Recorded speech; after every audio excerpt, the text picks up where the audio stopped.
Welcome to Be Home Resources, a place you can depend on for all your home ownership needs. My name is Kathleen Gano, your real estate concierge, and I'm excited to share with you how to maintain, update, and protect your investment. Today's topic is safety in the home, and I'm here today with Chief Emmanuelson, Jeff. Is it okay for me to call you Jeff? Absolutely. Awesome. Yeah. Well, thanks for joining us today, Jeff. I would like to first thank you and all the firefighters for what you do on a daily basis. It's a thankless job, and we really do appreciate your commitment to the community. I go into homes all the time as a realtor, and probably 80% of the time, the smoke detectors are either disabled or they're not working properly or they're out of date. So I wanted to discuss the importance of having the right smoke and carbon detectors, and I don't want to forget about carbon monoxide because that too can be just as dangerous. Absolutely. Yeah. So tell us, what have you seen as the value of having the right working detectors?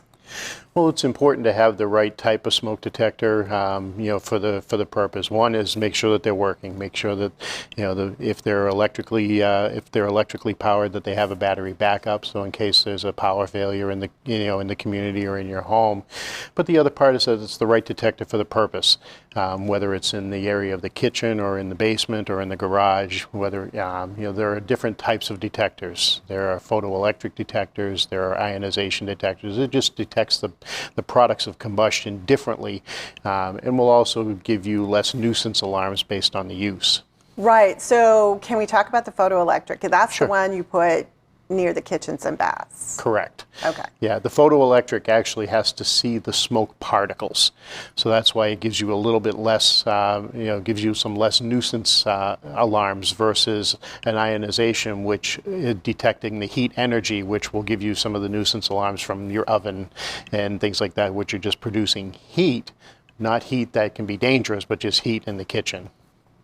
So those detectors, if you have them in the wrong spot, and I'm thinking now that we're talking, I have one in the wrong spot because every time I cook, it goes off. So I'm guessing it got reversed with some of my other ones. Yeah.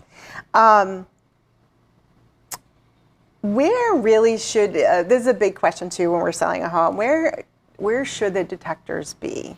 Sure. There's the state fire code, and there's the Right.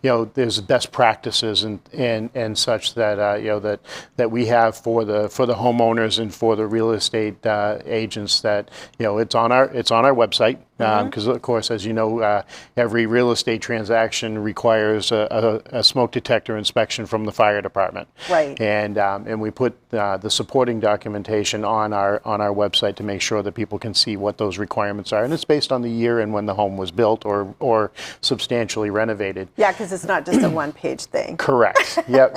I've read that. It can be a complex document, but at the end of the day, it's really pretty simple. You put a smoke detector on every level of the home, including Right. the basement, outside of every sleeping area. So within 10 feet of a bedroom door.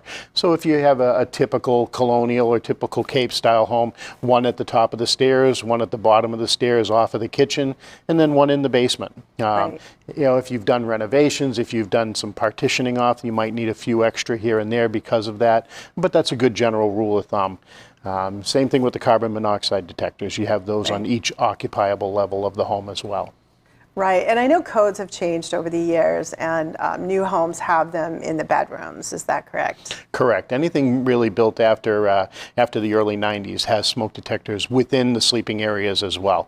Right. And those are also the vintage that are required to be hardwired to the home's electrical system and interconnected. So if the smoke detector activates in the basement, it's also going to sound in the bedroom and throughout the home. That way, it gives you basically a built-in fire alarm system for your house, so you know what's going on in other parts of the home. Right, right. And you made a comment about the age of the home, and I had a question about additions. At what point do you, as the inspectors, decide that we're following not the 1960 code, we're following the 2023 code? in the home? Sure. That's really based on what the scope of the renovations are. If they're Yeah. adding sleeping areas or if they're adding an accessory dwelling unit or such like that. If it's a full gut remodel of the home, then it would be required to bring it up to current standards. Right. If it's just a family room that's being renovated or something like that, and it's a more of a minor type, then the home is, it's driven by the building code, Right. and then the home is not required to bring everything up to current standards. So it really depends on the scope of the work and what's being added or remodeled in the home. Right, right. And you can't go backwards, right? Is that Correct. the rule? Yep. Yeah, which means that, And one thing that's really important to note for people is that all of the codes that we have, whether it's the building codes, the fire codes that we follow, those are minimum standards. It's at the floor. So we're starting at the floor Right. and working our way up. So when the contractors are talking to you about the fire codes and the building codes, they're really talking to you about the floor, about the entry level standards. Right. We're not starting at the Cadillac. We're at the Pinto. Right, So to speak. right. Yep. and some of those new codes and regulations are there to protect us. Multifamily homes that I go into almost always have missing detectors because of nuisance alarms and things like that we already talked about. What the new code, though, requires that all detectors have to be under 10 years. Is this correct? Correct. The useful life of all of your detectors, whether it's a carbon monoxide detector or a smoke detector, the useful life that all of the manufacturers will warranty them or guarantee that they're going to work properly is that 10-year mark. Yeah. Doesn't mean that automatically at 10 years and one day they stop working, but that's, it's no different than an expiration date on food sometimes. Right. But that's the benchmark that we use, and that's Yeah. what's in the standard that we work with. So we do check when we go out to do our inspections. We check the manufacture date, which is clearly printed on the device itself, and the detectors that are battery operated. They have a 10-year lithium battery that's built into the device, so the battery will start to fail at the end of the useful life. Right, right. So that's something I wasn't aware of, the 10-year lithium battery. That's another reason why updating your smoke detectors with new ones will save you, because you're not replacing batteries. Because we used to do every year, remind people to change your we batteries. change them, change your clocks, change your batteries, test your smoke detectors, test them once a month, test them at least a few times a year to make sure that they're working if you're not setting them off cooking or anything like that. But, Right. but just to make sure that they're functioning properly. Right. I do want to note that I am a good cook. It's just the detector. Can we talk a little bit about carbon monoxide? Sure. I have I'm very aware of carbon monoxide detectors in homes, and I've been in real estate 30 years, so they've been talked about for that long. I had a friend had a recent incident on a boat, and he did a whole spiel on carbon monoxide because his whole family ended up in the ER from a short boat party, and they had no idea why everybody was passing out. What has your experience been with carbon monoxide detectors? Well, carbon monoxide, by its very nature, it's odorless and colorless. You don't even know it's occurring. It's a natural byproduct of combustion. Anytime you have a fossil fuel fired, whether it's a heating system, cooking system, or in the case of the marine, it would be from the motors, from the boat and everything like that. But the dangerous part about it is that you can't smell it and you can't see it. Right. Okay. The other part is it mixes very well with oxygen, so it doesn't really float or sink, because it's about the same. We call it the same specific gravity. It's about the same, so it commingles with the oxygen.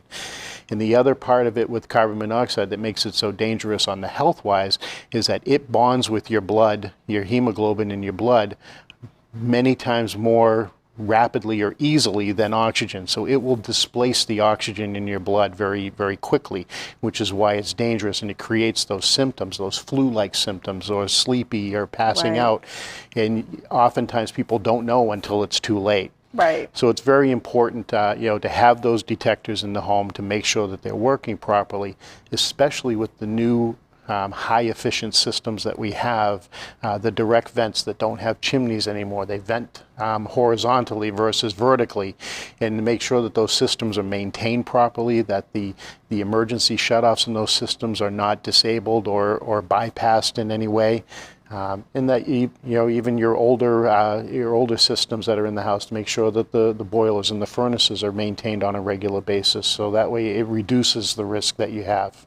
Yeah, so it goes everything from house maintenance to making sure you have detectors to protect yourself. Correct. And in the wintertime, I know I heard of a story where the snow had piled up against that exhaust and created that same scenario. And that really has come to light in the last 15, 20 years with these systems and these direct vent systems, and in the homes, and certainly in the Northeast we can have drifting snow. You have your you have your significant weather events. You may only get 3 or 4 inches of snow, but you get a drift that's 2 feet. So keeping those vents clear is critical.